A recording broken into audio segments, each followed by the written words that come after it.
Hey, what is going on, people? This is Elder Tenchi, and I'm here to give a quick first impressions on Justice League Gods and Monsters Chronicles. Okay, so it's an alternative timeline. You have alternative versions of Superman, Batman, and Wonder Woman, the Trinity, and I'm digging it so far. I'm really digging it so far. Not just because it's darker, not because it's not bound by the rules of television because it's on the internet, so there's a lot more you can do, there's a lot more you can say, but I did not expect it to be 5 minutes long. Like, each episode is just talking about it's just focusing on these characters for one particular moment, and then that's it.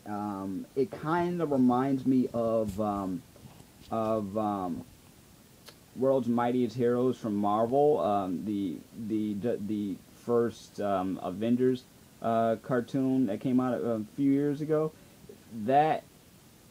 Each episode was just, each character had their own solo episode, and then eventually they came together. So, and I know this is not the first time this has ever been done, but it was interesting to see this done for these characters, especially since it was an alternative universe. I thought that Chronicles was going to be 22 minutes long. I was thinking like regular episode length, anywhere between 19 and 22 minutes, because as soon as I heard new Justice League series, like months ago when this was announced, the first thing I thought of was, of course, the Justice League cartoon show and every other thing that Bruce Timm has done in the DC animated universe, because when it comes to the animated universe, they are like top notch. I will say that when it comes to their animated films, though, they're kind of up and down. You know what I'm saying? Especially when they started going with the new 52 storylines after the Flashpoint movie. But I digress. These first three episodes, these first three short episodes, have really, they just hit the ground running. I mean, you got Batman as a vampire fights Harley Quinn for the first time, and you had to see Harley Quinn in this version. She doesn't look any different. The only thing that seems different is the clothes that she's wearing. That's about it. Her personality has turned up. She's more psycho than before, it seems like. And Batman as a vampire. We've seen Batman in vampire storylines before, if you read the comics. So this was interesting. And from what I understand, it's not Bruce Wayne in the Batsuit. I could be wrong, but this is just what I'm hearing. Superman,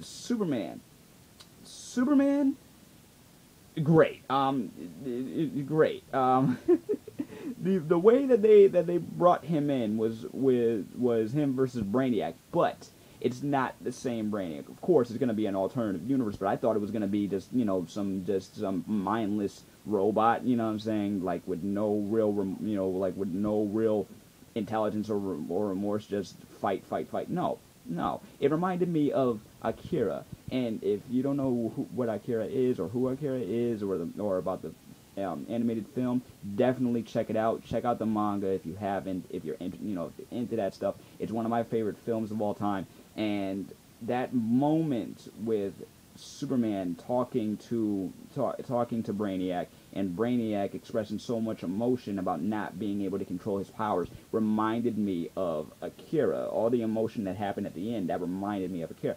And I thought that was really well done. Now Wonder Woman's story. In this continuity, she is the daughter of Ares. So, knowing that, you know she's going to be a lot more hardcore than her normal counterpart. Not to say that that the original isn't as hardcore, but with a background like she's the daughter of Ares in what they got her wearing and stuff like that, it kind of made me think, okay, what would she be like in this continuity? Like, would she be able to fight all that stuff? Like, how crazy is she? And she just went in, sword in hand, rescued Steve. Steve's working for Amanda Waller. I'm like, huh? Okay, alternative version, like it. But then she's extra sensual. Like, immediately. Like, there's just some, it's not even implied. You already know that they have gotten together more than once, and she was the one in control. You know that, and that was the cooler part about that. But the ending, I was not expecting that. Like right after, I'm like, didn't you get enough exercise? But that's just me. So far I like where this is going. I really want to see the movie Gods and Monsters when it comes out in July. I definitely will be reviewing it on my channel, so if you're interested in my thoughts on that when the movie comes out, don't forget to subscribe, leave a comment, let me know what you guys think of the Chronicles so far. Do you like it? Do you hate it? Why? Why not? Who's your favorite alternative version? What else do you want to see from these characters? And that's it. Let me know in the comments below what you think. And with that, I bid you peace, love, and never be normal.